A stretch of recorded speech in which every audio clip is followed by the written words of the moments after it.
إن أريد إلا الإصلاح ما استطعت وما توفيقي إلا بالله عليه توكلت وإليه أنيب. میں تو اصلاح کرنا چاہتا ہوں جہاں تک بھی میرا بس چلے، اور یہ جو کچھ میں کرنا چاہتا ہوں اس کا سارا انحصار اللہ کی توفیق پر ہے. اسی پر میں نے بھروسہ کیا اور ہر معاملے میں اسی کی طرف میں رجوع کرتا ہوں. ورحمۃ اللہ وبرکاتہ. الحمد للہ نحمده ونستعینه ونستغفره ونؤمن به ونتوکل علیہ ونعوذ باللہ من شرور انفسنا ومن سیئات اعمالنا من يهده الله فلا مضل له ومن يضلل فلا هادي له واشهد ان لا اله الا الله واشهد ان محمدا عبده ورسوله. اما بعد فان خير الحديث كتاب الله وخير الهدي هدي محمد صلى الله عليه وسلم وشر الامور محدثاتها وكل محدثة بدعة وكل بدعة ضلالة وكل ضلالة في النار. قال الله تبارك وتعالى في كلامه المجيد: أعوذ بالله السميع العليم من الشيطان الرجيم. بسم الله الرحمن الرحيم. يا أيها الذين آمنوا اتقوا الله حق تقاته ولا تموتن إلا وأنتم مسلمون واعتصموا بحبل الله جميعا ولا تفرقوا. وقال تعالى: محمد رسول الله صلى الله عليه وسلم. وقال عز وجل: يا أيها الذين آمنوا أطيعوا الله وأطيعوا الرسول وأولي الأمر منكم فإن تنازعتم في شيء فردوه إلى الله والرسول. وقال تعالى: إن تطيعوه تهتدوا. وقال تعالى: لقد كان لكم في رسول الله أسوة حسنة. اللهم صل على محمد وعلى آل محمد كما صليت على إبراهيم وعلى آل إبراهيم إنك حميد مجيد. اللهم بارك على محمد وعلى آل محمد كما باركت على إبراهيم وعلى آل إبراهيم إنك حميد مجيد. تمام قسم کی حمد و ثنا، کبریائی اور بڑائی اس اللہ عز و جل کے لیے لائق و زیبہ ہے جس نے ہمیں اور آپ کو پیدا فرمایا، اور بیش بہا درود و سلام اس ذات مبارکہ مطہرہ پر جن کا نام نامی اسم گرامی احمد مجتبیٰ محمد مصطفیٰ صلی اللہ علیہ وسلم. معزز علماء کرام، نوجوان دوستوں، بزرگوں اور بھائیوں اور قابل احترام اسلامی ماں اور بہنوں اور عزیز بچوں، آج بتاریخ 6 صفر 1431 ہجری مطابق 21 جنوری سن 2010 عیسوی کے اس سہ روزہ اجلاس کے دوسرے روزہ اجلاس میں جو المکتب التعاونی للدعوت والارشاد و توعیۃ الجالیات بطحا کے زیر اہتمام اس جامع شیخ مطرفی جو پوسٹ آفس کی مسجد ہارا کے اندر، ریاض کے اندر،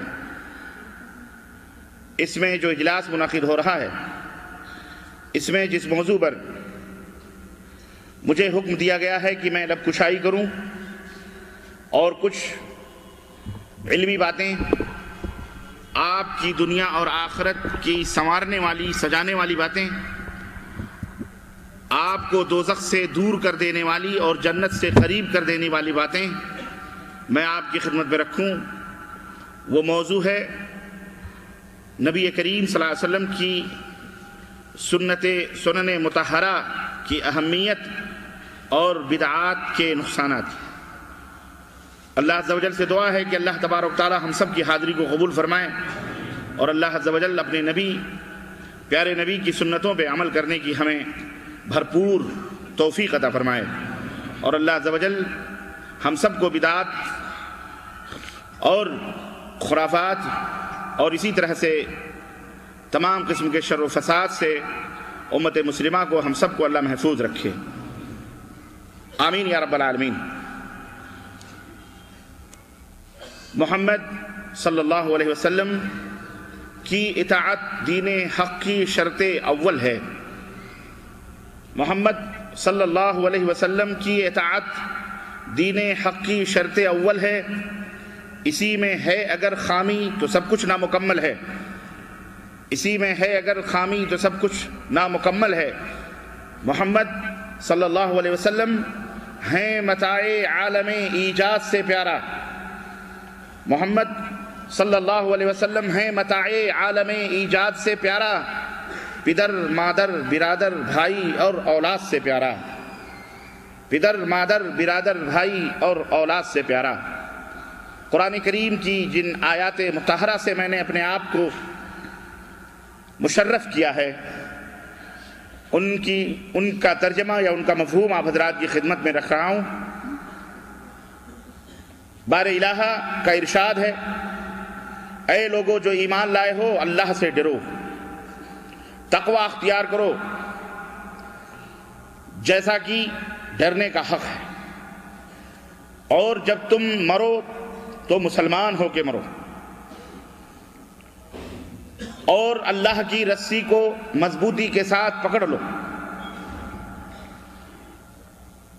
اور ٹکڑے ٹکڑے گروہ در گروہ فرقہ در فرقہ نہ بنو۔ دیگر آیات مختلف سورتوں کی جس میں اللہ کا ارشاد ہے کہ اے لوگو جو ایمان لائے ہو اللہ کی اطاعت کرو، رسول کی اطاعت کرو اور اولاۃ امور کی اطاعت کرو، اور اگر تمہارے درمیان کسی مسئلے میں اختلاف پیدا ہو جائے، نزاع پیدا ہو جائے، تو اللہ اور اس کے رسول کی طرف اسے لوٹا دو۔ ایک اور جگہ اللہ رب العزت نے ارشاد فرمایا کہ اے لوگو رسول کی زندگی تمہارے لیے بہترین نمونہ ہے۔ ایک اور جگہ اللہ تبارک و تعالیٰ نے ارشاد فرمایا رسول جس بات کا تمہیں حکم دیں اسے لے لو، اور جس بات سے تمہیں منع کریں اسے رک جاؤ۔ ایک اور جگہ اللہ تبارک و تعالیٰ نے ارشاد فرمایا اگر اس رسول کی اطاعت کرو گے، اتباع کرو گے، ہدایت پا جاؤ گے۔ اس موضوع سے متعلق بہت ساری آیات اور بہت ساری احادیث ہیں جنہیں میں آپ کی خدمت میں سبقاً رکھنے کی کوشش کروں گا۔ مدینہ منورہ کے اندر نبی کائنات تشریف فرما ہے، اور ایک شخص ایک مسئلہ لے کر حاضر ہوتا ہے۔ اس کا مسئلہ یہ ہے کہ اس کے باغ میں نہر سے، نالی سے جو پانی جا رہا تھا، اسے نبی کائنات صلی اللہ علیہ وسلم کے ایک عزیز نے، ایک قریبی رشتہ دار نے اپنے کھیت میں، جو اس آدمی کے کھیت سے پہلے تھا، اسے کاٹ کر اپنے کھیت میں پانی گرانا اس نے شروع کیا۔ اس شخص کو تکلیف ہوئی، اور وہ امام عدل و انصاف کی عدالت میں یہ شکایت لے کے حاضر ہوا، اور اس نے کہا کہ فلاں شخص نے وہ پانی جو میرے کھیت میں آ رہا تھا اپنے کھیت میں کاٹ کر کے اس نے گرانا شروع کر دیا ہے۔ اس طرح کے اللہ کے رسول صلی اللہ علیہ وسلم نے بہرحال مختصراً یہ فیصلہ دیا کہ چونکہ پہلا کھیت اس کا تھا جو قریبی رشتہ دار تھا، آپ نے ان کے حق میں فیصلہ دے دیا اور کہا کہ تمہارا حق پہلے ہے، اس لیے تم یہ پانی اپنے کھیت میں گرا لو۔ اس شخص گزرا اور اس نے عدالت رسالت میں ایک بڑی عجیب بات کہی، اور اس نے کہا چونکہ یہ آپ کے قریبی رشتہ دار ہیں، آپ ان کی طرفداری کر رہے ہیں، اس طرفداری کی وجہ سے آپ نے فیصلہ ان کے حق میں دیا۔ میں آپ کا رشتہ دار نہیں، میں آپ کا قریبی عزیز نہیں، اس لیے آپ نے مجھے نظر انداز۔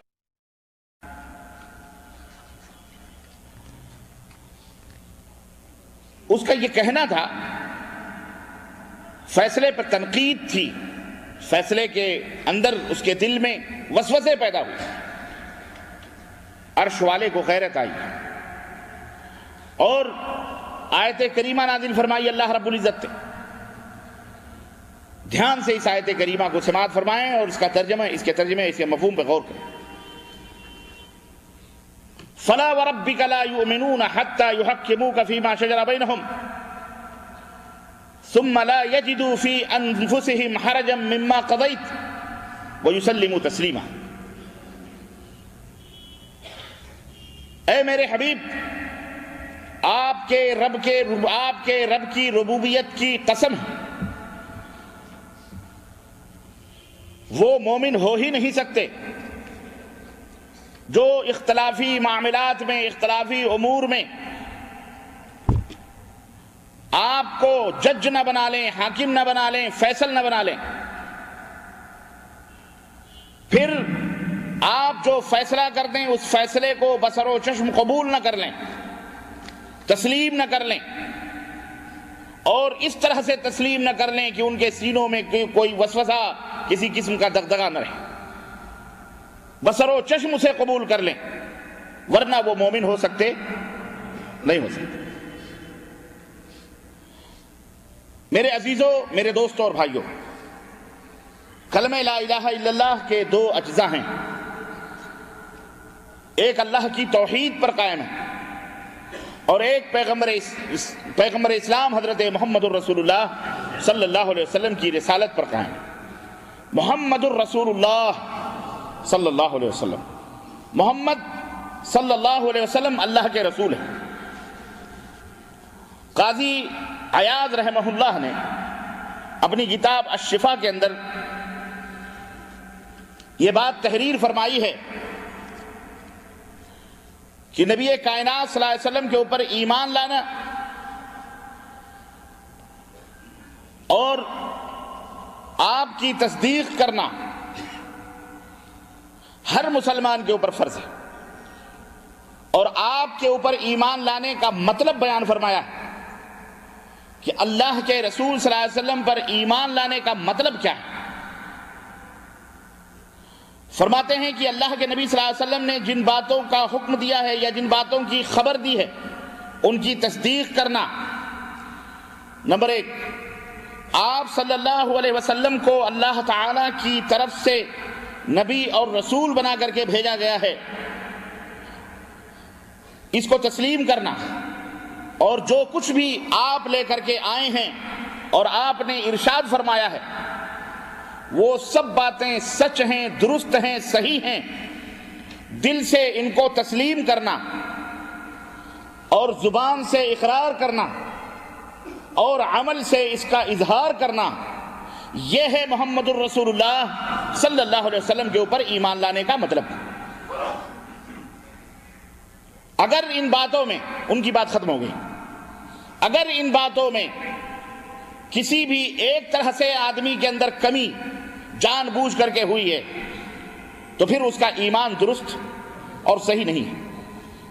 میرے عزیزوں، یہ دو ٹوک فیصلہ ہے، اور یہ رسول صرف ہمارے اور آپ کے رسول نہیں ہے، یہ صرف مسلمانوں کے لیے یہ حکم نہیں ہے، بلکہ کائنات میں جتنے بھی انسان اور جنات رہتے اور بستے ہیں ان سب کے لیے یہ ضروری ہے کہ وہ حضرت محمد الرسول اللہ صلی اللہ علیہ وسلم کے اوپر ایمان لائیں۔ اللہ عز و جل نے قرآن کریم میں انسانوں کو مخاطب کرتے ہوئے ارشاد فرمایا، ساری کائنات کے لوگوں کو، اور اپنے نبی کو کہا، قل یا ایھا الناس انی رسول اللہ الیکم جمیعا، اے میرے حبیب آپ فرما دیجئے کہ اے دنیا کے لوگوں، میں تم سب کا رسول بنا کر کے بھیجا گیا ہوں،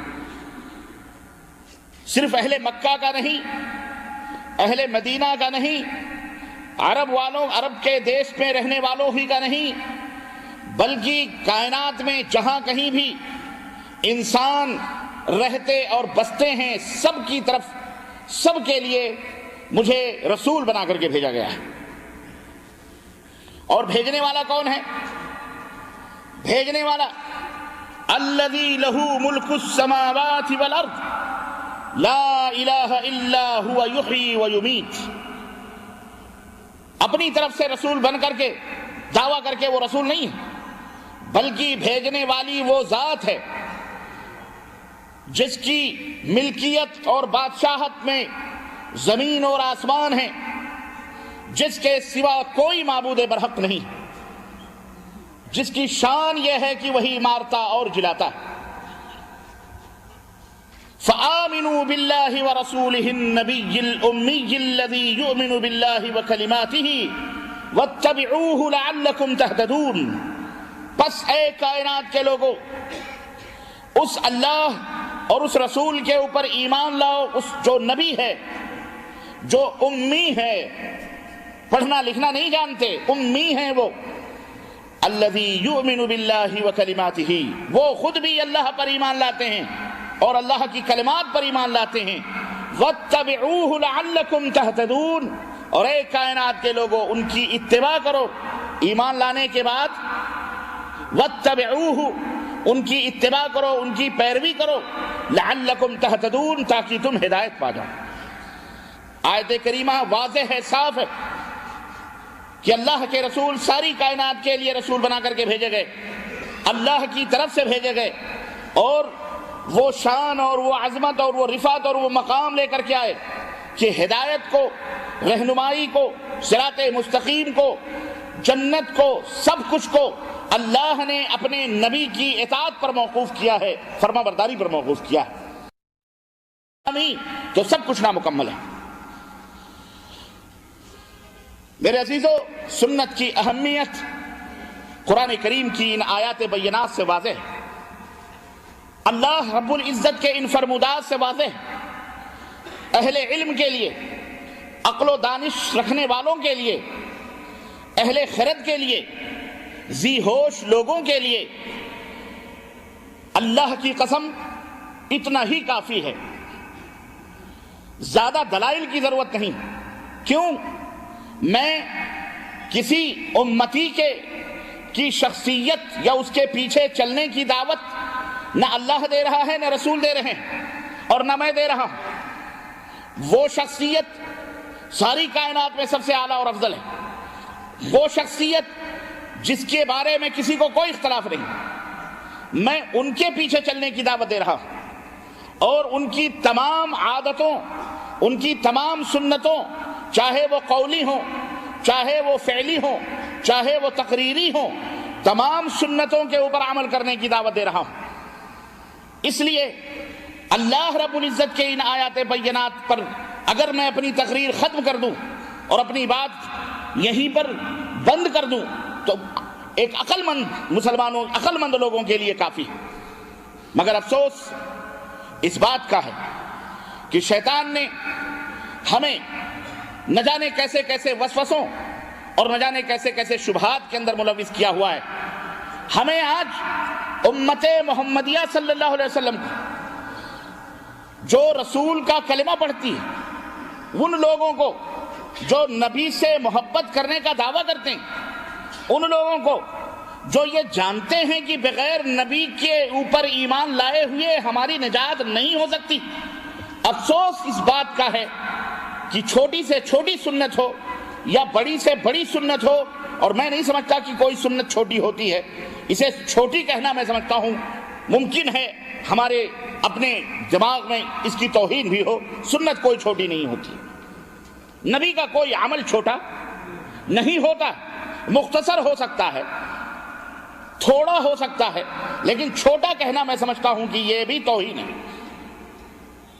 ہم اپنے نبی کے اوپر سب کچھ قربان کرنے کے لیے تیار کرنے کا دعویٰ کرتے ہیں، افسوس اس بات کا ہے کہ غیر تو غیر ہیں، یہودی تو یہودی ہیں، نصارہ تو نصارہ ہیں، غیر مسلمین تو غیر مسلمین ہیں، ہم اپنے کلمہ پڑھنے والے مسلمانوں کے سامنے دلائل کے پشتارے رکھتے ہیں، قرآن کی آیات رکھتے ہیں، احادیث رسول صلی اللہ علیہ وسلم کے ڈھیر موتیاں بکھیر دیتے ہیں۔ آؤ ہمارے پیچھے مت چلو، کسی عالم کے پیچھے مت چلو، کسی امتی کے پیچھے مت چلو، نجات چاہتے ہو، جنت چاہتے ہو، مغفرت چاہتے ہو، رزق کے اندر وسعت چاہتے ہو، رب کی رضا چاہتے ہو، خوشنودی چاہتے ہو، گناہوں سے چھٹکارا چاہتے ہو، دنیا اور آخرت میں فلاح چاہتے ہو، بہبودی چاہتے ہو، خوشحالی چاہتے ہو، تو کسی کے پیچھے نہ چلو، آؤ اس امام کائنات کے پیچھے چلو جو اس کائنات میں جب آیا تھا تو یہی دنیا ویران تھی، یہی دنیا سسک رہی تھی،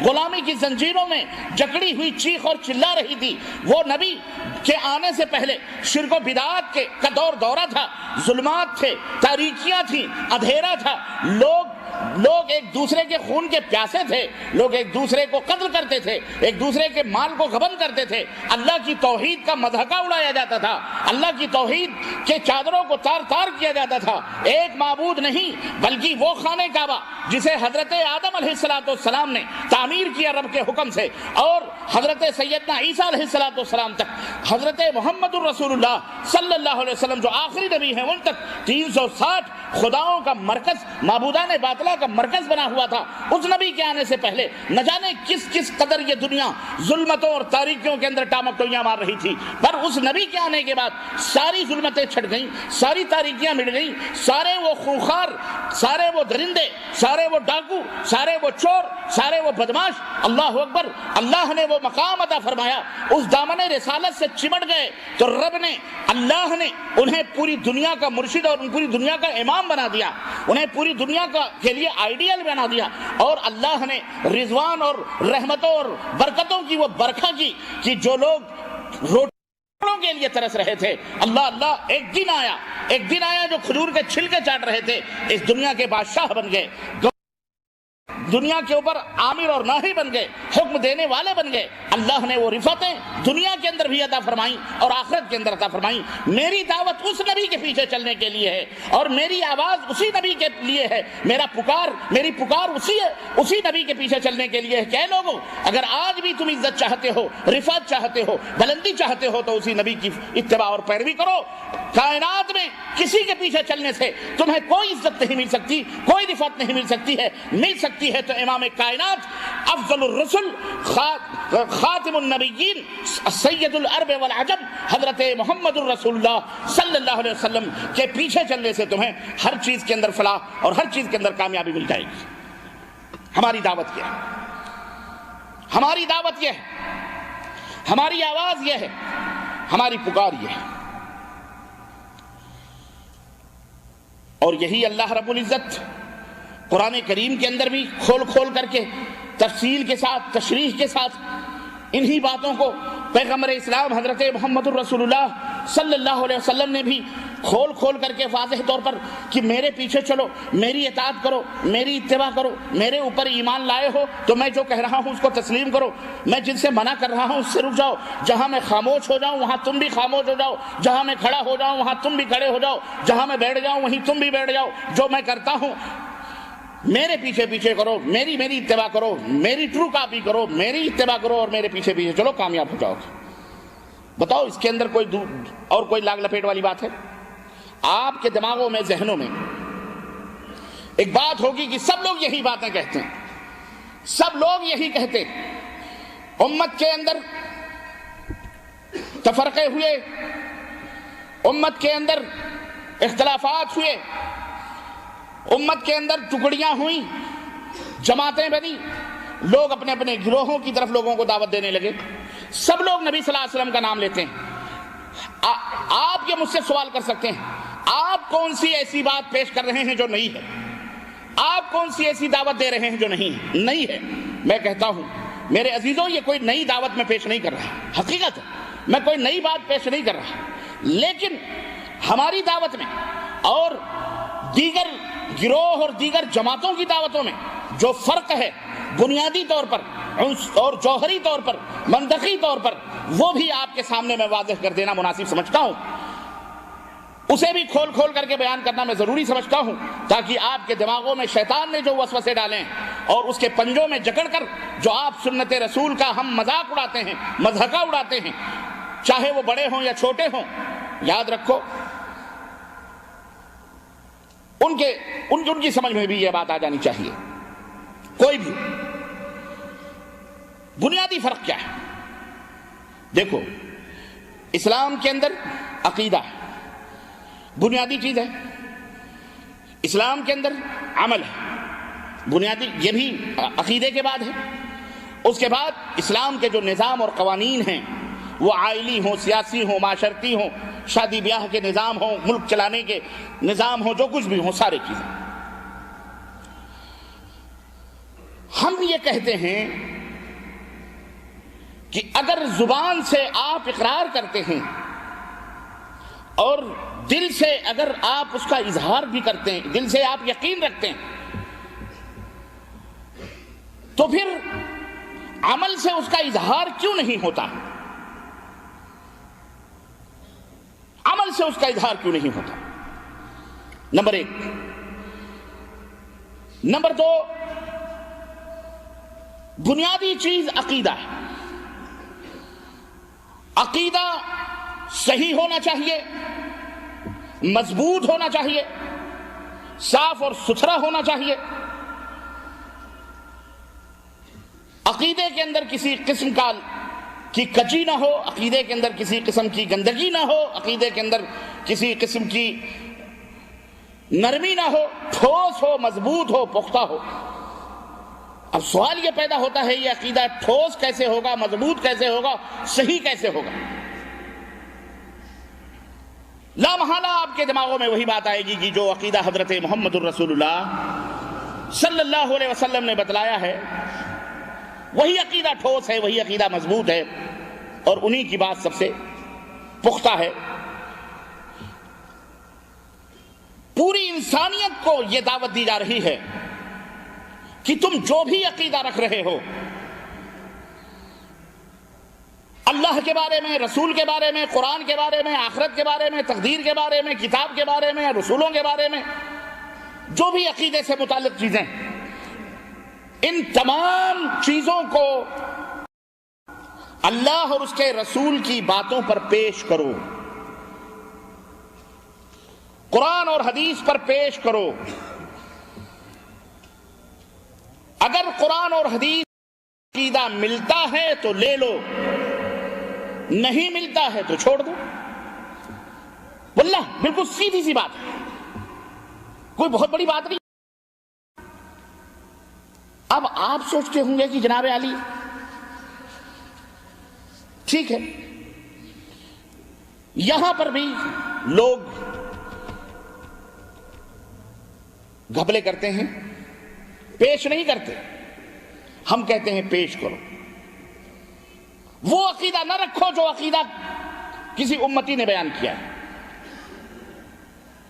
عقیدہ وہی ٹھوس اور مضبوط ہو سکتا ہے جو عقیدہ حضرت محمد الرسول اللہ صلی اللہ علیہ وسلم نے رکھا، اور آپ صلی اللہ علیہ وسلم نے اپنے صحابہ کو جس عقیدے کے رکھنے کا حکم دیا وہ عقیدہ رکھو. اور صحابہ نے جس طرح عقیدہ رکھا ہے نبی کے بارے میں، رسول کے بارے میں، اللہ کے بارے میں، قرآن کے بارے میں اور دیگر چیزوں کے بارے میں، ہمارا بھی ایمان اور عقیدہ اسی طرح کا ہونا چاہیے. بولو یہ بات اچھی ہے کہ نہیں اچھی ہے؟ یہ بھی اچھی ہے، منظور ہے. اگر کسی کو منظور نہیں ہے تو مسلمان ہی نہیں، سیدھی سی بات. یہاں پر ایک اور بات میں آپ کو بتاؤں. جب ہم یہ کہتے ہیں کہ قرآن اور حدیث کے اوپر اپنے عقیدے کو پیش کرو،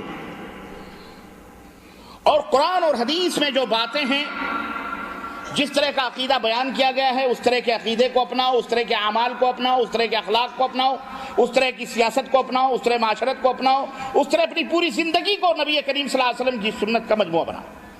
جب ہم یہ کہتے ہیں تو آپ یہ کہہ سکتے ہیں کہ جناب علی سب یہی بات کہتے ہیں، تو پھر آپ جب ہم یہ کہتے ہیں کہ اللہ اور اس کے رسول صلی اللہ علیہ وسلم کے مطابق جو بیانات ہیں اس کے مطابق بتاؤ، تو اس کا مطلب کیا ہے؟ اس کا مطلب یہ ہے کہ عقیدہ جس طرح اللہ نے اپنے نبی کو بتلایا اور نبی نے اپنے صحابہ کو سکھلایا اور صحابہ نے جس طرح عقیدہ رکھا، اس طرح کا عقیدہ ہمیں اور آپ کو رکھنا چاہیے. یعنی قرآن کو اور حدیث کو اپنے مزاج اور اپنے دماغ سے سمجھنے کی ضرورت نہیں ہے، بلکہ قرآن اور حدیث کے جو اولی مخاطب تھے، قلب اطہر پر اللہ کی وحی کا نزول ہوتا تھا، جبریل امین کلام اللہ لاتے تھے، اللہ کے رسول کو اللہ کا پیغام پہنچاتے تھے، اور اللہ کے رسول اپنے صحابہ کو اسی طرح جس طرح اللہ نے وہ پیغام دیا ہے اس کی تشریح، اس کی وضاحت اور اس کے معنی کو بیان کر کے بتلاتے تھے، اور صحابہ اکرام اسی طرح رکھتے تھے۔ اور پھر صحابہ نے اپنے شاگردوں کو، جن کو ہم تابعین کہتے ہیں، ان کو اسی طرح کے ایمان اور عقیدے رکھنے کا حکم دیتے تھے۔ یعنی قرآن اور سنت کو مختصراً یوں سمجھ لیں کہ جب ہم یہ کہتے ہیں کہ قرآن و سنت کے مطابق ہونا چاہیے تو اس کا مطلب یہ نہیں ہوتا، اور استغفر اللہ، 1000 بار استغفر اللہ، کہ ہم اپنے مزاج اور طبیعت سے قرآن کی جس آیت سے چاہیں اپنا عقیدہ بنا لیں، حدیث کے جس مفہوم سے چاہیں ترجمے سے ہم اپنا عقیدہ بنا لیں۔ نہیں، یہ مطلب نہیں ہوتا، بلکہ ہمارا مطلب یہ ہوتا ہے کہ صحابہ کرام رضوان اللہ علیہم اجمعین، جن کو مشق بنا، جو اس وحی کے پہلے مخاطب تھے، پہلے ان کو عمل کرنے کا حکم دیا جاتا تھا، ان لوگوں نے جس طرح اس آیت کریمہ کے معنی کو سمجھا ہے، نبی نے جس طرح سمجھایا ہے، صحابہ نے جس طرح سمجھا ہے اور عمل کیا ہے، اے کائنات کے لوگوں، اے قیامت تک آنے والے لوگوں، تم بھی اگر اسی طرح سے سمجھ کر اور عمل کرو گے تو انشاءاللہ تبارک تعالیٰ ہدایت پا جاؤ گے۔ ہم جب دعوت دیتے ہیں کہ قرآن سنتوں کو مانو، نبی کائنات کے پیچھے چلو، تو ہمارے ہی درمیان بہت سارے ناسمجھ لوگ جو اپنے آپ کو عالم بھی کہتے ہیں، مفتی بھی کہتے ہیں، اور نہ جانے کیا ان کے دماغوں میں چیزیں بیٹھی ہوئی ہیں کہ باتوں کو ٹیڑھا میڑھا کر کے امت کے سامنے دوسری بات پیش کرتے ہیں۔ ہم جب یہ کہتے ہیں کہ قرآن اور حدیث کو مانو تو وہ یہ کہتے ہیں لیجئے جناب 2-4 دن کے یہ مولوی پیدا ہو گئے، اب قرآن اور حدیث کو اپنے مزاج سے سمجھنے والی بات کر رہے ہیں۔ ہمارے فلانے بزرگ نے نہیں سمجھا، ہمارے فلانے علامہ نے نہیں سمجھا، ہمارے فلانے حکیم الامت نے نہیں سمجھا، ہمارے فلانے شیخ الحدیث نے نہیں سمجھا، ہمارے فلانے بزرگ نے نہیں سمجھا، وہ دیکھو فلانے اولیاء اللہ کا یہ عقیدہ، وہ دیکھو فلانے بزرگ کا یہ عقیدہ، وہ دیکھو فلانے، یہ کہہ کر کے امت کو گمراہ کرتے ہیں کہ نہیں نہیں نہیں نہیں نہیں، یہ لوگ انارکی پھیلا رہے ہیں، یہ لوگ منمانی با تعلیم دے رہے ہیں، یہ لوگ گمراہ کر رہے ہیں۔ کیوں؟ اگر تم اپنے حدیث کو سمجھو گے گمراہ ہو جاؤ گے، اگر تم اپنی طبیعت کے مطابق سمجھو گے، اگر تم ان کے کہنے پہ چلو گے گمراہ ہو جاؤ گے۔ کیوں؟ اس لیے کہ یہ لوگ اپنے مزاج اور اپنی طبیعت سے لوگوں کو دعوت دیتے ہیں، ہم کو الو سمجھا ہوا ہے، پاگل سمجھتے ہیں، اور کہتے ہیں گمراہی کی دعوت دیتے ہیں۔ عزیزو، مولانا حضرات، شیخ الحدیثو، مولویو، دست بستہ ہم آپ سے عرض کرتے ہیں اللہ کی قسم یہ ہمارا مطلب نہیں ہے، اور جب ہم یہ کہتے ہیں ہمارا مطلب تو یہ معراج ربانی نہیں، بلکہ یہ اہل السنہ والجماعہ کا منہج ہے، یہی اہل الحدیث محدثین کا طور اور طریقہ ہے جو میں آپ کو بتلا رہا ہوں کہ قرآن اور حدیث کو اس طرح سمجھو جس طرح سلف نے سمجھا، صحابہ نے سمجھا ہے، تابعین نے سمجھا ہے، تبع تابعین نے سمجھا ہے، اس طرح قرآن اور حدیث کو دنیا کے سامنے پیش کرو۔ ہم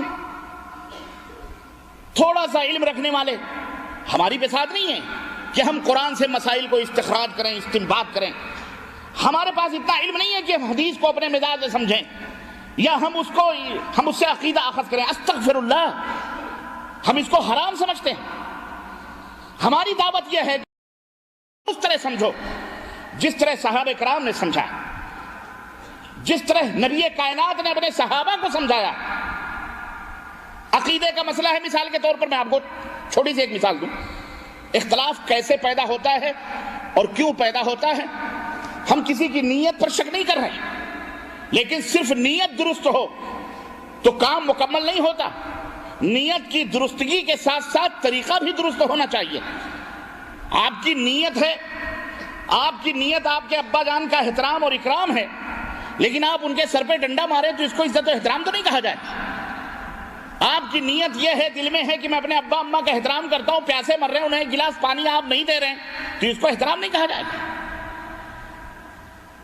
بلکہ اس کے لیے اس کام کا درست ہونا بھی، آپ کو دمام جانا ہے ریاض سے، اور آپ دمام کے بجائے جو دمام کا روڈ ہے، آپ کی نیت ہے کہ آپ دمام جا رہے ہیں لیکن یا مکہ جا رہے ہیں عمرہ کرنے، بڑی اچھی نیت ہے ماشاءاللہ، کعبہ کی زیارت ہوگی، طواف ہوگا، سعی ہوگی، سب کچھ ہوگا، اجر ملے گا، ثواب ملے گا، لیکن آپ مکے کا روڈ چھوڑ کر کے اچھی نیت اور خوش فہمی سے دمام روڈ پہ چلے جائیں تو کوئی کہے گا کہ آپ منزل تک پہنچ جائیں گے، آپ کا عمرہ صحیح ہوگا؟ دمام عمرہ نہیں ہوتا، عمرہ مکہ مکرمہ جا کر کے ہوتا ہے کہ نہیں ہے؟ تو نیت صحیح ہے لیکن رخ آپ کا کیا ہے؟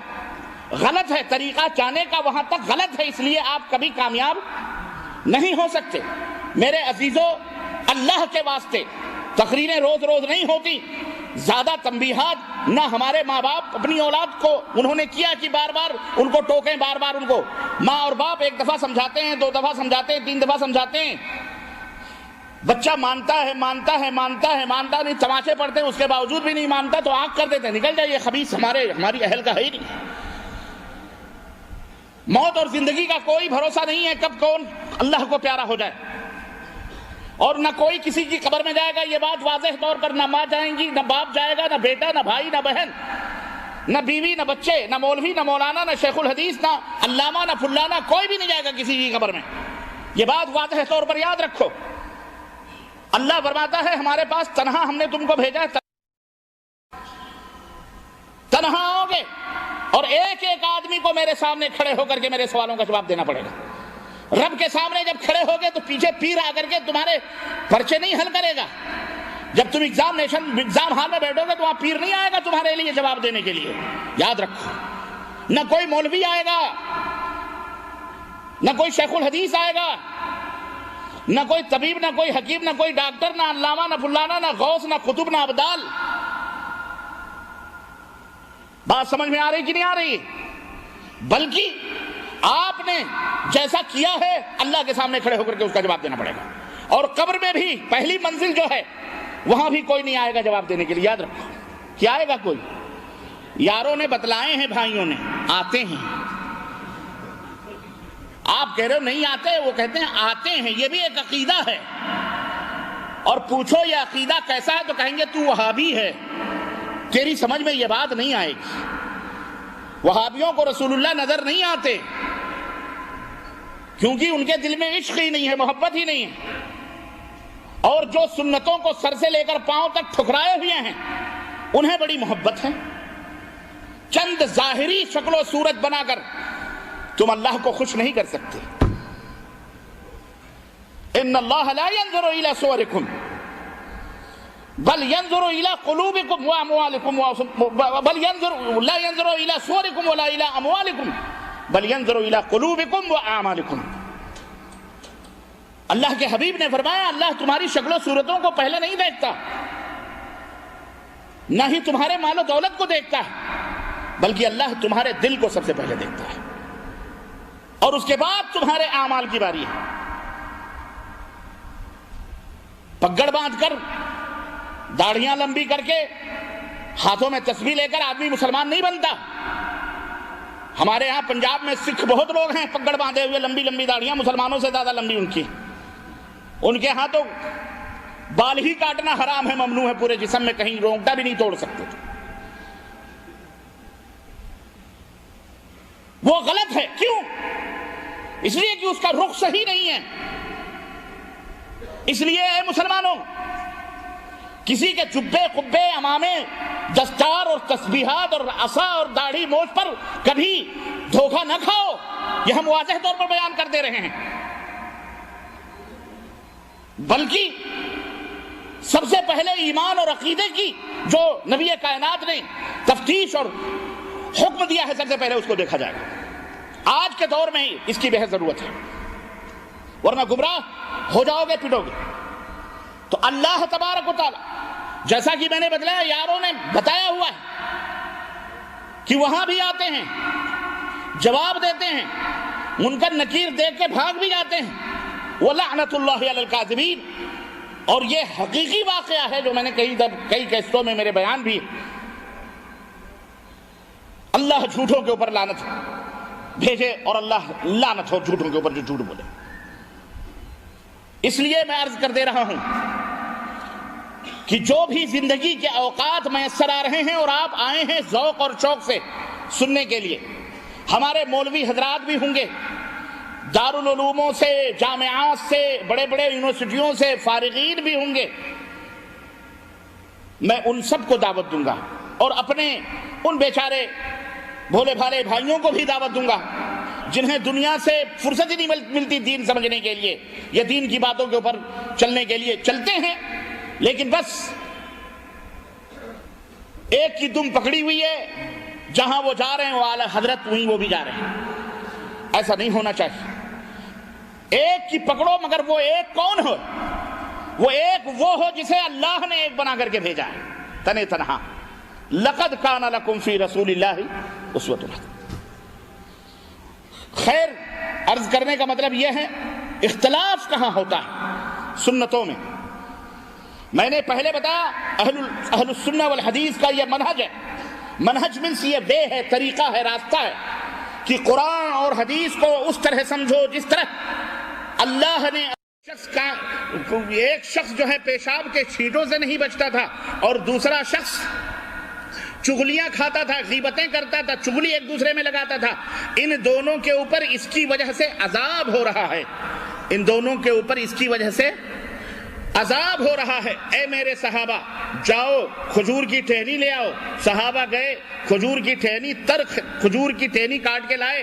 حضرت صلی اللہ علیہ وسلم نے اس کو چیرا بیچ سے کاٹا اور ایک قبر پہ ایک ٹہنی رکھ دی، دوسرے قبر پہ دوسری ٹہنی رکھ دی چیر کر کے، اور آپ نے فرمایا کہ جب تک یہ ٹہنی تر رہے گی تب تک ان کے اوپر عذاب ہلکا رہے گا، کیونکہ یہ سب اللہ کی تسبیحات بیان کر رہی ہیں۔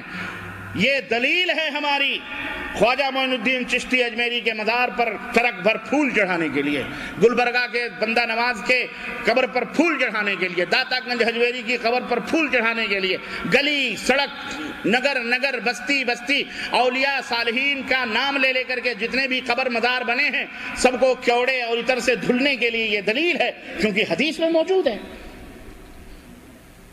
اب آپ جب یہ سنو گے کہو گے یار یہ بخاری شریف تو واقعی ربانی صاحب نے بتلایا بڑی صحیح کتاب ہے، یہ تو قرآن کے بعد بڑی صحیح بات ہے، لیکن ربانی صاحب نے یار یہ بات نہیں بتائی۔ دیکھو یہ مولوی لوگ بھی ڈنڈیاں مارتے پھرتے ہیں، اور ربانی صاحب نے تو کہا کہ پھول چڑھانا حرام ہے، قبروں کو سجانا حرام ہے، گنبد چڑھانا، اسلام اور قبروں کی پوجا بڑی سبوں نے سنی ہوگی الحمدللہ،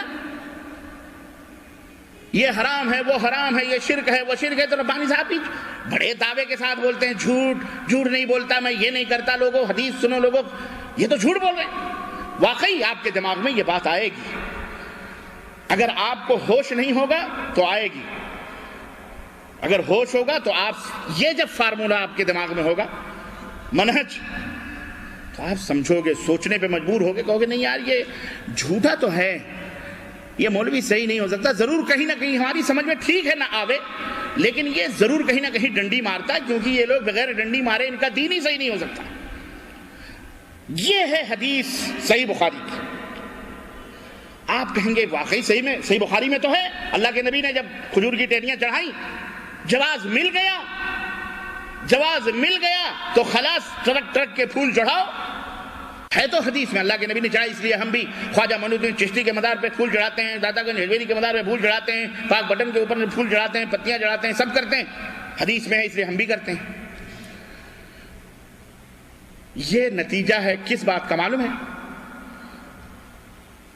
ہمارے یہاں ایک مثل مشہور ہے، الٹا چور کوتوال کو ڈانٹے، الٹا چور کوتوال کو ڈانٹے۔ مطلب کیا ہے؟ مطلب یہ ہے کہ وہ چور ہے اور چور ہو کے خود ہی چور چور کہہ رہا ہے، کوتوال کو کہہ رہا ہے یہ چور ہے، وہ چوری کرتے ہیں، الزام ہمارے اوپر لگاتے ہیں۔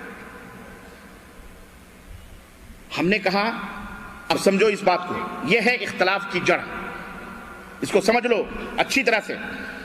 ہم نے کہا ٹھیک ہے، صحیح بخاری کی حدیث ہے سب، تم نے سمجھا اس کو اپنے مزاج سے، مزاروں کو سجانا شروع کر دیا، پھول چڑھانا، اگربتیاں چڑھانا، عود سب کچھ کرنا شروع کر دیا۔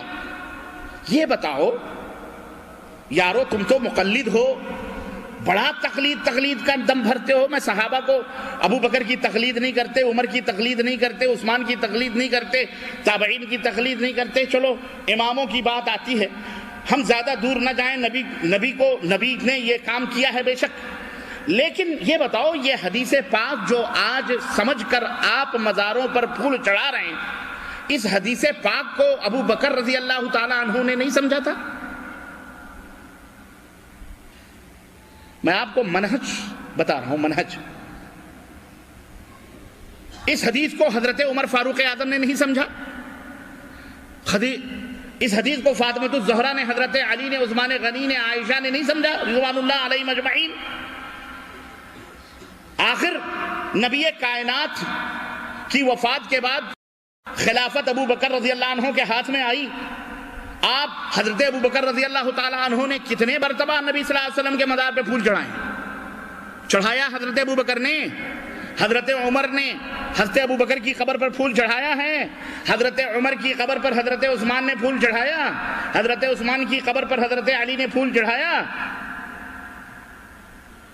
جب یہ حدیث انہوں نے دیکھی, سنی, پڑھی, اللہ کے نبی کے ساتھ تھے, انہوں نے یہ کام نہیں کیا, تو اعلیٰ حضرت 1400 برس کے بعد آپ کے پاس کیا جبریل امین آ کے کان میں پھونک کے گئے ہیں کہ پھول چڑھاؤ, مزار کو سجاؤ, درگاہوں پہ عود اگربتی کرو؟ یہ کس نے بتایا آپ کو؟ گمراہی کا سبب میں سمجھا رہا ہوں. بدعت یہاں جنم لیتی ہے, بدعت نے یہاں جنم لیا. ہم کہتے ہیں یہ بدعت ہے, یہ گمراہی ہے, یہ ضلالت ہے. کیوں؟ اس لیے کہ قرآن و حدیث کو ہم اپنے مزاج سے نہیں سمجھتے, ہم اس طرح سمجھتے ہیں جس طرح ابو بکر نے سمجھا ہے, عمر نے سمجھا ہے, عثمان نے, صحابہ نے سمجھا ہے, تابعین نے سمجھا ہے, ائمہ نے سمجھا. اور قریب کروں, امام ابو حنیفہ رحمۃ اللہ علیہ امام ہے نا, اور یہ جتنے مزاری قبوری ہیں سب وہی ہیں. یا تو ساؤتھ میں نکل جاؤ, کوکن کے علاقے میں, تو شافعی ملیں گے آپ کو, نہیں تو آپ کو ادھر پورا بامبے سے لے کر اور پاکستان اور یہ پورا بنگلہ دیش شفافے کم ہیں. زیادہ تر معذرت کے ساتھ اپنے آپ کو حنفی کہتے ہیں. یہ جتنے مزار پوجنے والے ہیں سب حنفی, اور سب نہیں تو تقریباً نہیں, سب حنفی ہیں, سب حنفی. یہ شیعہ حنفی ہیں, یہ شیعہ ہیں. جتنے مزار پوجنے والے اور جتنے عود اگربتی کرنے والے اور جتنے پھول پتیاں, عرس اور میلے, انگڑے بھنگڑے, قوالی شوالی گانے والے سب حنفی. اور جتنے نیاز, فاتحہ, ڈینگے, میلاد اور تیجا, دوئم, سوئم, چہل سب حنفی. افسوس اس بات کا ہے, میٹھا میٹھا حق. میں پوچھنا چاہتا ہوں, بتاؤ امام ابو حنیفہ رحمۃ اللہ علیہ نے اپنے استاد کی قبر پر پھول چڑھائے؟ امام ابو حنیفہ رحمۃ اللہ علیہ نے حضرت محمد الرسول اللہ صلی اللہ علیہ وسلم کی قبر پر پھول چڑھائے؟ اور تو اور ہے, امام اہل السنہ امام ابو حنیفہ رحمۃ اللہ علیہ نے ان کے شاگردوں امام محمد نے, امام یوسف نے, انہوں نے اپنے استاد کی قبر پر پھول چڑھائے. یہ سارے وہابی تھے؟ بولو, وہابی تھے؟ رہے ہوں گے. وہابی جو نہیں ہوتا ہے وہ لہابی ہوتا ہے, یاد رکھو. وہاب اللہ کا نام ہے. کس کا نام ہے؟ کہہ لو ہم وہابی نہیں ہیں, اللہ والے نہیں ہیں. آپ اللہ والے نہیں ہو تو کس کے والے ہو؟ شیطان والے ہو.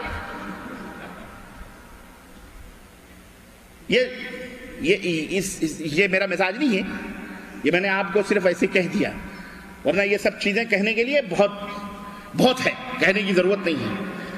سمجھ میں بات آئی کہ نہیں آئی؟ اب سمجھ گئے آپ اپنے منمانی کون کرتا ہے.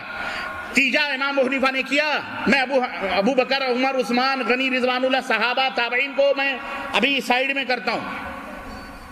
اس حدیث پاک کی بنیاد پر یا اور جو بھی حدیثیں پیش کی جاتی ہیں, تیجا, دوئم, عود, اگربتی, نبی صلی اللہ علیہ وسلم کے غیب کے بارے میں, ان سب چیزوں کے بارے میں, کیا یہ عقائد امام ابو حنیفہ رحمۃ اللہ علیہ کے تھے؟ امام شافعی کے تھے. ارے امام ابو حنیفہ رحمۃ اللہ علیہ کا عقیدہ تو یہ ہے کہ شاہ ولی اللہ محدث دہلوی اپنی کتاب کے اندر لکھتے ہیں کہ ایک دفعہ امام ابو حنیفہ گزر رہے تھے, ایک شخص قبر کے اوپر چلا رہا تھا, پیشانیاں رگڑ رہا تھا. کہا کیا کر رہا ہے؟ کہا صاحب قبر سے استمداد کر رہا ہوں. کہا کتنے دن سے؟ کہا بہت دنوں سے آ رہا ہوں, اس سے کچھ مانگ رہا ہوں. امام ابو حنیفہ نے کہا اللہ کی قسم, پیشانیاں رگڑ رگڑ کر تیری ہڈیاں گھس جائیں گی, یہ تیری آواز بھی نہیں سن سکتا. جواب دینا تو بڑے دور کی بات نہیں.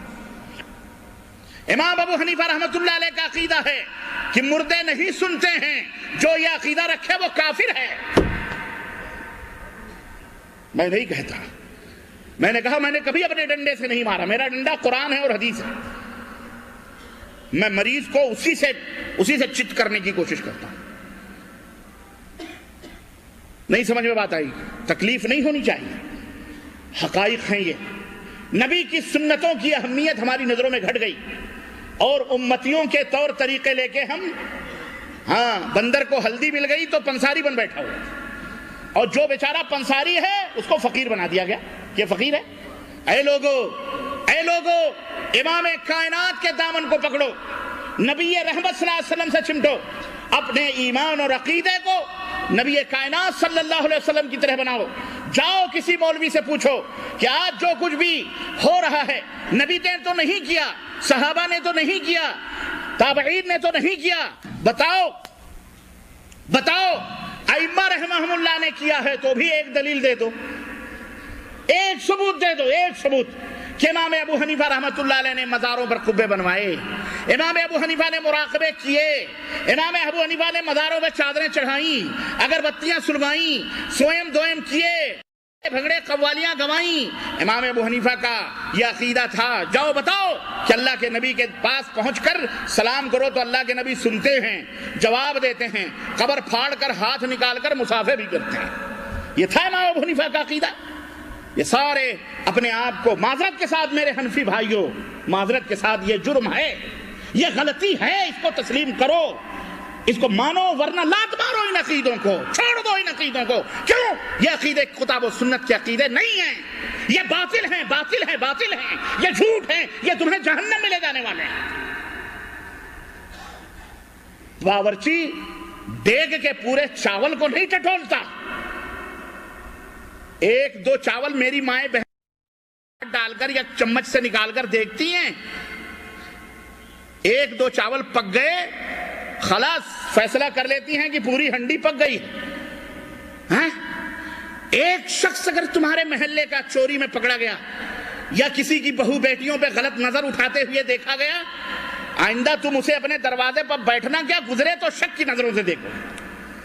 پانی پوچھنا تو بڑی دور کی بات رہی, اسے کرسی اور چارپائی پیش کرنا تو بڑی دور کی بات رہی. اے مسلمانوں, کیا تم نے شرک کو زنا سے بھی کمتر سمجھ رکھا ہے؟ ہم کتنے بے غیرت ہو چکے ہیں, رب کی قسم. دین اللہ کی توحید کا مذاق اڑایا جائے, نبی کی سنتوں کا تمسخر اڑایا جائے, بدعات کے رسیا بنے جائیں, بدعات کو فروغ دیا جائے, ہم پھر بھی ان کے لیے ہمارے کانوں پہ جوں نہ رہ گئے, اور ہم یہ بھی نہ کہیں کچھ نہیں تو کم از کم روک بھی نہیں سکتے, حق بات بتلا بھی نہیں سکتے. کہاں ہماری مت ماری گئی. اور یاد رکھو, یہودیوں نے اسلام کو نہیں بگاڑا, نصارہ نے نہیں بگاڑا. آپ کہو گے کل آپ نے کہا تھا یہودیوں نے بگاڑا, لیکن نہیں, یہودیوں کی تلوار سے ہم اتنا نہیں کٹے ہیں, نصرانیوں کی تلوار سے اسلام نہیں مٹا ہے, بلکہ انہوں نے اسلام کا لبادہ پہن کر مسلمانوں نے اسلام کو مٹایا ہے. مسلمانوں نے اسلام کو کاٹا ہے, مسلمانوں کی تلوار اسلام کے گردن پہ چلی ہے. مسلمان بن کر کے ہماری صفوں میں یہ تمام بدعقیدگیوں کو, شرکیات کو, بدعات کو دھکیلا گیا ہے, اور سادے سودے لوگوں کو, ارے ہم تو 1400 برس ہو رہے ہیں یارو, نبی کو گزرے ہوئے ابھی 30 برس بھی نہیں ہوئے تھے. حضرت عثمان غنی رضی اللہ تعالی عنہ کو کس نے شہید کیا؟ یہودیوں نے نہیں, نصرانیوں نے نہیں, کلمہ پڑھنے والے, مسجد نبوی میں امامت کرانے والے, اذان کہنے والے, 5 وقت پڑھنے والے, ان کی تلوار سے حضرت عثمان غنی شہید ہوئے. صحابہ موجود ہیں, صحابہ موجود ہیں ان کی تلوار سے. حضرت عثمان غنی کو کس نے شہید کیا؟ حضرت علی ابن ابی طالب کو کس نے شہید کیا؟ حضرات حسنین کو کس نے شہید کیا؟ کس نے مٹایا گلشن نبوت کو؟ کس نے؟ انہی کلمہ پڑھنے والے. بولو بولو یہودی نصرانی. آج بھی ہمارا اسلام اللہ کی توحید نبی کی سنت رسوا ہے. ذلیل ہے. لوگ نفرت کرتے ہیں. لوگ ایسے سنتوں پہ عمل کرنے والوں کو ذلیل سمجھتے ہیں. بعض تو سیاسی مدبرین ہیں بیچارے لوٹے. ان کو کیا کہا جائے؟ مسلمان ہیں لوٹے. وہ تو کہتے نہیں یہ باتیں مت کرو، امت میں انتشار پیدا ہوگا. اتحاد کی باتیں کرو. کس کی باتیں کرو؟ ہاں کیوں؟ ان کو تو اپنے ووٹ کی پڑی نا غریبوں کو. ان کو تو کرسی نظر آ رہی ہے بیچاروں. حکومت اور دعویٰ کیا ہے؟ حکومت الہیہ کا قیام ہوگا. ہم نے کہا کون سا اسلام لاؤ گے بھائی؟ پٹھان کوٹ والا اسلام؟ کون سا اسلام لاؤ گے؟ کرسی پر کس اسلام کو بٹھاؤ گے؟ عورتوں کے نازک ہاتھوں پہ بیعت کرنے والوں، کس اسلام کی بات کر رہے ہو تم؟ وہ اسلام جو پیغمبر اسلام حضرت محمد الرسول اللہ نے پیش کیا تھا. وہ اسلام جو ابو بکر، عمر، طلحہ، زبیر کا اسلام تھا. وہ اسلام جو ائمہ کا اسلام تھا، محدثین کا. وہ اسلام جو امام احمد بن حنبل، امام اہل السنہ کا اسلام. وہ اسلام جو امام ابن تیمیہ کا اسلام. وہ اسلام جو ابن قیم کا اسلام. وہ اسلام جو محمد بن عبد الوہاب نے یہاں پیش کیا. وہ اسلام جو اسماعیل شاہ سید دہلوی نے پیش کیا. وہ اسلام کی ضرورت ہے. وہ حکومت کرے گی. یہ اسلام چوچو کے مربے والا. رب کی قسم ہے، اللہ کی قسم ہے، جاؤ یہ بات نوٹ کر لو. میں نے بہت پہلے ایک بات کہی تھی. کسی نے کہا تھا کہ اب افغانستان کی سرزمین پر دنیا ایک ہمارے مذہب کے نام کی حکومت دیکھے گی. ہم نے کہا کائنات کے رب کی قسم ہے، اے اللہ اس خواب کو کبھی شرمندہ تعبیر نہ ہونے دینا. تو مذہب کے نام پہ حکومت بناتے ہو؟ اسلام کے نام پہ حکومت بناؤ. اسلام، قرآن اور سنت کے پھریروں کو لہرانے کی بات کرو. اللہ اور اس کے رسول کے بالادستی کی بات کرو. یہ اپنے دھرم خود ساختہ مذہبوں کے نام پر سنت کا مذاق اڑا رہے ہو. یاد رکھو پیغمبر اسلام نے، ہم نے کہا یہ، اور اللہ نے، اللہ تو سننے والا ہے. ہم کیا ہیں؟ اس لیے کسی مذہب کی بات مت کرو، دین کی بات کرو، دین اسلام کی. الف لام میم ذالک الکتاب لا ریب فیہ، جس میں کوئی شک اور شبہ کی گنجائش نہیں. اتبعوا ما انزل الیکم من ربکم، اس دین کی بات کرو جو عرش والے نے محمد پر اتاری ہے صلی اللہ، اس کی اتباع کرو.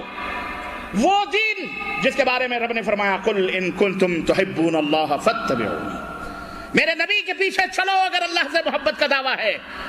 یغفر، اللہ نے فرمایا کہ اس کے پیچھے چلو گے اللہ بھی تمہیں اپنا محبوب بنا لے گا.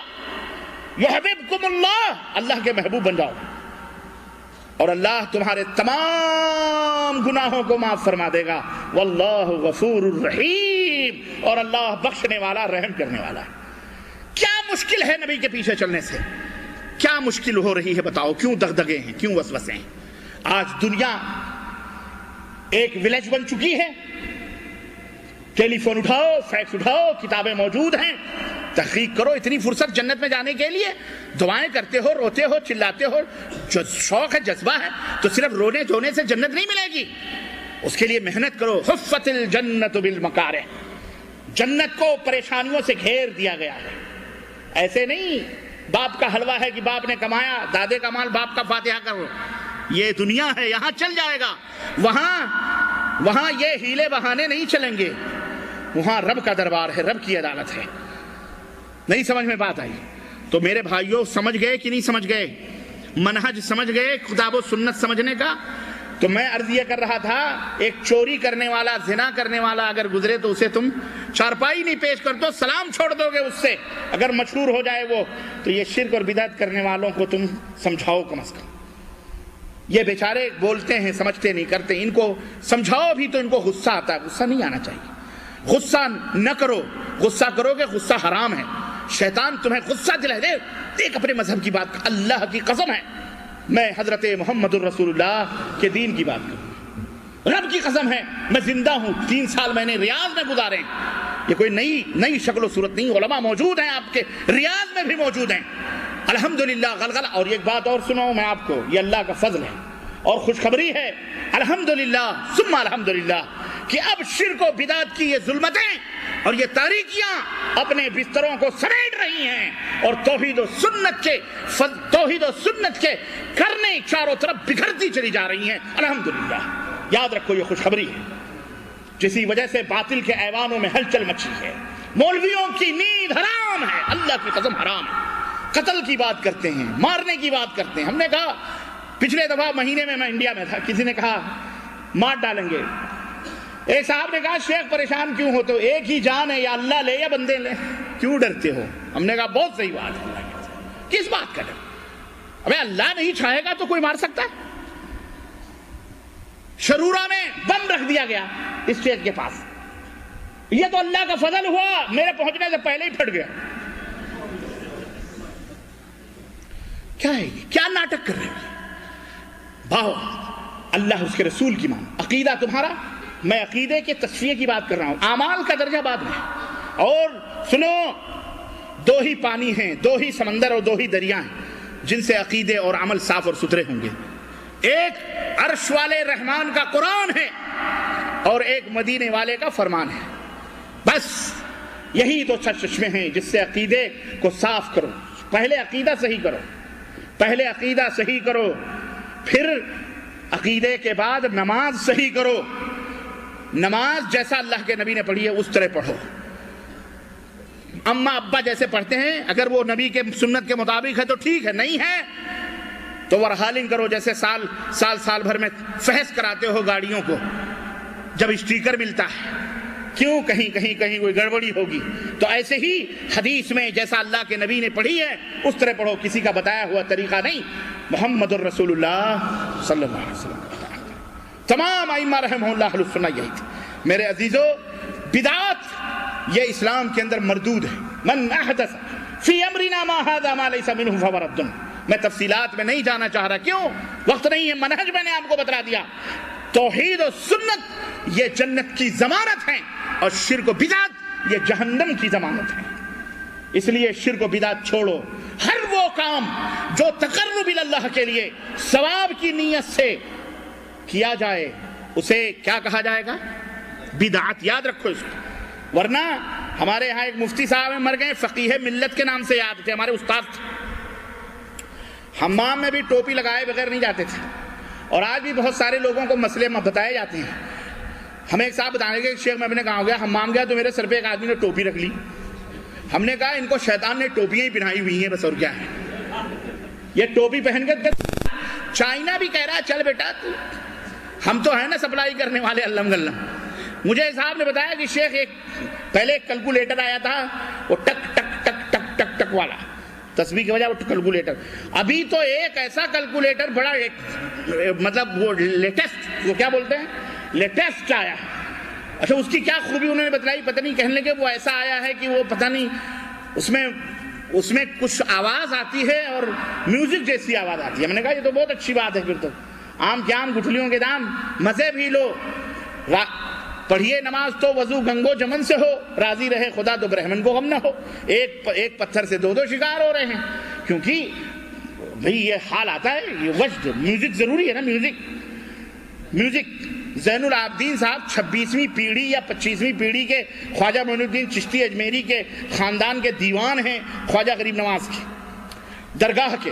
آج سے کوئی 5-6 سال پہلے BBC لندن ایک ممتا نام کی عورت نے انٹرویو لیا تھا، اور میری کسی کیسٹ میں وہ انٹرویو اس کی آواز کے ساتھ میں نے ڈبنگ کر دی ہے، اور ہے کہیں کسی کیسٹ میں، مجھے اس کا نام نہیں معلوم ہے لیکن کسی کیسٹ میں ہے. وہ ان سے اس نے پوچھا کہ آخر یہ مشہور ہے کہ خواجہ صاحب نے خواجہ صاحب یہاں جب اپستھت ہوئے راجستھان کی دھرتی پر تو آخر کیسے اسلام کو انہوں نے پھیلایا، کیا ہوا؟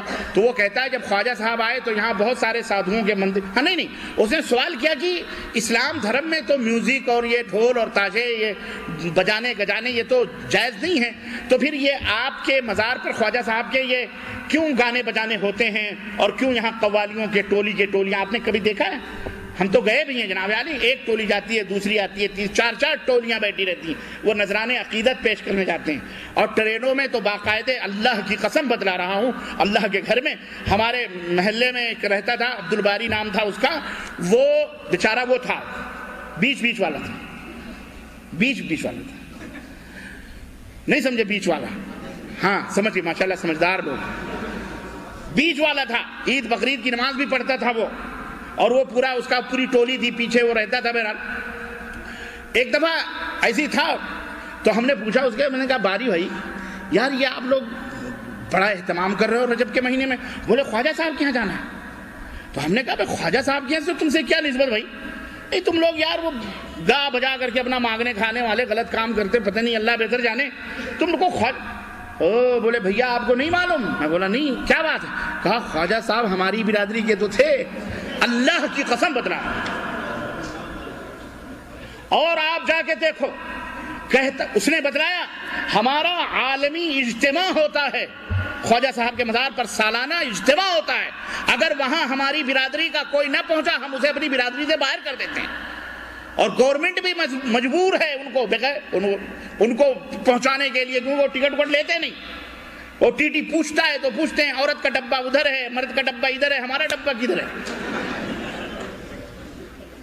کہا ہم لوگ جاتے ہیں گاتے بجاتے نکل جاتے ہیں خواجہ صاحب کے دربار میں، ناچتے گاچتے، اپنا چھڑی جاتی ہے، اور وہ چھڑی دلی جاتی ہے، خواجہ نظام الدین اولیاء کے مزار پہ آج بھی رکھی جاتی ہے، پھر وہاں سے وہ چھڑی باقاعدہ اجتماع دلی میں ہوتا ہے لال قلعہ کے قریب وہ گراؤنڈ میں، اور پھر وہاں سے بھی وہ چھڑی چلتی ہے تو پھر وہاں جاتی ہے، معلوم ہے آپ کو وہاں جہاں نہیں وہ ارے کہاں کلیئر شریف جن کی شادی ہوئی خواجہ فرید الدین خواجہ فرید الدین گنج شکر کی بیٹی، انہوں نے ان کے اوپر کلیئر شریف والے بابا پر شادی کر دی۔ اب ان کی شادی ہوئی، تذکرہ خلیل کے اندر موجود ہے، ایک کتاب میرے پاس موجود ہے اور ہندوستان پاکستان میں ملتی ہے، کہ جب وہ شادی کی پہلی رات اندر گئے تو دیکھا سجی سنوری کوئی بیٹی، کہا کون ہو؟ کہا میں آپ کی بیوی ہوں۔ کہا اعوذ باللہ، اللہ کی بھی بیوی ہوتی ہے؟ استغفر اللہ، اور کہا ایک جلالی نظر ڈالی بھسم ہو گئی، خواجہ فرید الدین گنج شکر کی بیٹی انگار ہو گئی۔ یہ جلالی نظریں ہیں بھائی، اللہ کے نبی صحابہ کی وہ قوت حاصل نہیں تھی جو ہمارے انڈین، ہم اسی لیے کہتے ہیں خدا محفوظ رکھے ہر بلا سے، خصوصاً اس قسم کے اولیاء سے۔ ہم ایسے لوگوں کو اولیاء یا ولی ماننے کے لیے تیار، اللہ وہ صاف ستھرا عقیدہ جو اللہ کے حبیب نے پیش کیا تھا، وہ صاف ستھرا دین جو پیغمبر اسلام نے پیش کیا تھا، الحمدللہ علمی عملی دونوں طور پر محفوظ ہے، اور انشاءاللہ قیامت تک محفوظ رہے گا انشاءاللہ۔ اللہ تعالیٰ سے دعا کرو اللہ ہمیں اس کی سمجھ عطا فرمائے۔ یہ ہے سنتوں کے اوپر، سنتوں سے کتنے فائدے اور بدعت کے کتنے نقصانات ہیں۔ اس نے بتایا، اب وہ گاجے باجے کی بات تو کہا، زین العابدین صاحب نے بی بی سی لندن کے انٹرویو میں کہا اصل میں جب خواجہ صاحب راجستھان آئے اجمیر تو دیکھا کہ یہاں پر جس پجاری کی آواز خوبصورت ہے اس کی مندر میں زیادہ لوگ جاتے ہیں، تو خواجہ صاحب نے کہا اب اسلام کو ہم کو پھیلانا ہے، تو ایسے دو چار قوال بلائے، گوائے، اور پھر ڈھول تاشے دیے ان کو، اور جناب عالی اس طرح سے انہوں نے لوگوں کو اسلام کی طرف بلانا شروع کر۔ میں نے کہا اگر خواجہ صاحب ولی اللہ ہوتے، میری سمجھ میں نہیں آتا کہ اللہ کے، اور کہتے ہیں کہ ان کو اللہ کے نبی نے بھیجا تھا، تو انہیں ڈھول تاشے بجانے کے لیے بھیجا تھا؟ اللہ کے نبی کی حدیث صحیح فرماتے ہیں بعثت لأکسر المزامیر، مجھے اس لیے بھیجا گیا ہے تاکہ گانے بجانے کی چیزوں کو میں توڑ دوں، مٹا دوں، اور ان کے ماننے والے ان کی وہ ڈھول تاشے بجوا کر دین پھیلا رہے ہیں۔ یہ کون سا اسلام ہے کہ ڈھول تاشے بجوا کر اسلام کو پھیلایا گیا ہے دین کے اندر؟ اللہ اللہ، کہاں موڑا جا رہا ہے۔ اسی لیے اب بلیک ہاؤس میں بھی قراردادیں پاس ہو رہی ہیں کہ یہ جو قرآن و سنت کی بات کرنے والے بڑے بنیاد پرست لوگ ہیں، بڑے سخت اور کٹر لوگ ہیں، یہ ان کو وہابی کہا جاتا ہے، یہ ٹیررسٹ ہیں، یہی دہشت گرد ہیں۔ اور یار لوگوں نے بھی رپٹیں لکھوائی ہوئی ہیں، واللہ بتلا رہا ہوں۔ اور حیدرآباد میں مجھے ہم احباب نے بتلایا کہ ہمارے نوجوانوں کو ماں باپ سے دھمکوایا جاتا ہے، اے تیرا بیٹا بڑا قرآن حدیث کی بات کر لے، نہیں تو چوکی میں ایسا گھسے گا تو پھر نکلے گا نہیں، ٹیررسٹ کے نام پہ لکھوا دیں گے۔ اللہ کی قسم بتا، اس طرح ڈرایا جاتا ہے۔ ہم نے سنے اپنے کانوں سے۔ اللہ تعالیٰ ہدایت دے۔ اے لوگو نجات چاہتے ہو، اے لوگو دنیا آخرت کی کامیابی چاہتے ہو، اے لوگو گناہوں سے چھٹکارا چاہتے ہو، اے لوگو محمد الرسول اللہ صلی اللہ علیہ وسلم کے دامنوں سے چمٹو، اللہ کی قسم دنیا بھی بن جائے گی، سمر جائے گی، آخرت بھی سمر جائے گی۔ یہی میرا پیغام ہے، یہی میری آواز ہے۔ اللہ تعالیٰ سے دعا ہے، اے اللہ ہمیں اور اللہ اپنے نبی کی امت کو، سب کو اپنے پیارے نبی صلی اللہ علیہ وسلم کی سنتوں پر عملاً قولاً فعلاً عقیدتاً اعمالاً ہر اعتبار سے اللہ متبع اور پیروکار بنا دے مولا۔ اے اللہ شیطان کے چنگل سے اس امت سے نجات دلا کر اپنے نبی کے دامن سے اسے وابستہ فرما دے مولا۔ اے اللہ ہم سب کو قرآن و سنت پہ چلنے والا بنا دے مولا۔ اے اللہ ہم سب کو قرآن و حدیث پہ مرنے والا بنا دے مولا۔ ہم اپنی زندگی میں قرآن و حدیث کو نافذ کریں، اپنے گھر میں، بیوی میں، بچوں میں، پوری دنیا میں۔ اے اللہ قرآن و حدیث کے پھریرے کو لہرا دے مولا۔ اے اللہ جس طرح مملکت سعودی عربیہ میں قرآن و حدیث کا جھنڈا لہرا رہا ہے، اے اللہ تمام مسلمانوں کے ملکوں میں اسی طرح قرآن و حدیث ان کی عدالتوں میں اس کی بالادستی عطا فرما مولا، اور ان کے جھنڈے کو لہرا دے مولا۔